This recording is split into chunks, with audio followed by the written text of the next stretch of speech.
My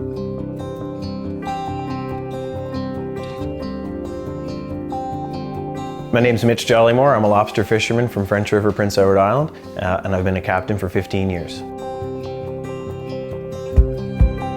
I'm a fourth generation lobster fisherman.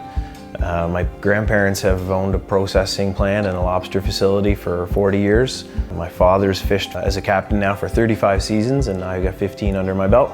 And 6 years ago, we also bought our own lobster holding facility. Every day is different. It's a new challenge. 15 years and 50 days a season means I've sailed out of the harbor over 750 times, and every morning's been different, whether it's the weather, the tide, the catch.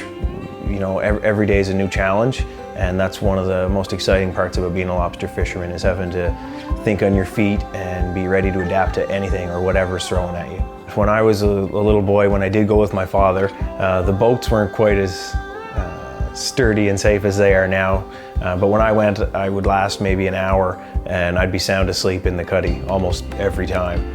Now I get to take my sons out and they stay up for the whole day, and they're a big part of what we do, and it makes it worth getting up every morning.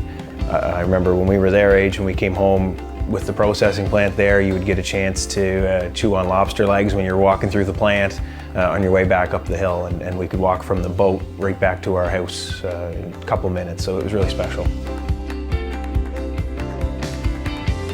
So my great-grandfather Isaac was the first of our family around here, and he fished, and then my grandfather James followed in his bootsteps. And what he did, they all fished by hand with long trawls, and they would just pick the buoy up on one end and be able to pass the traps over top of the boat from one side to the other. They would clean the bait and fish them as they were going. So I mean, it's come such a long way. And I was lucky enough my first 3 seasons to fish with my grandfather. He just passed away this winter, so it was very fortunate to be able to have 3 seasons with him and learn, what he's learned. When we started, I wasn't allowed to use a computer screen in the boat because we didn't need that.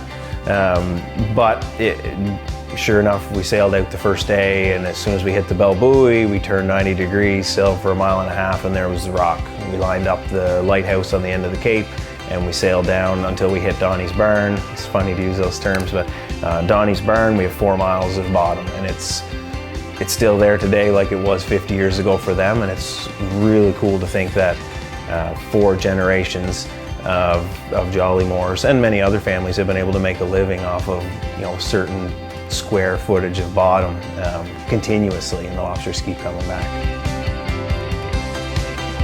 Part of what makes PEI Lobster great would be the fact that they're harvested out of clean, cold North Atlantic water from a sustainable, responsible fishery, and fishermen that are very proud of what they do.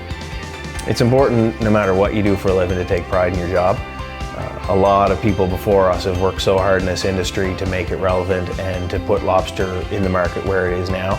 So it's important for us as fishermen to take pride in that too. We all work hard to make sure that it's the best possible product that we can, that ends up on the plate of everyone around the world. And that's something that maybe 20 years ago wasn't possible to think, that our lobster was going to end up on a plate or for sale online in China. So many people have put so much effort into it that it's important that every day we go out there, we do our best to bring back the best possible lobster we can.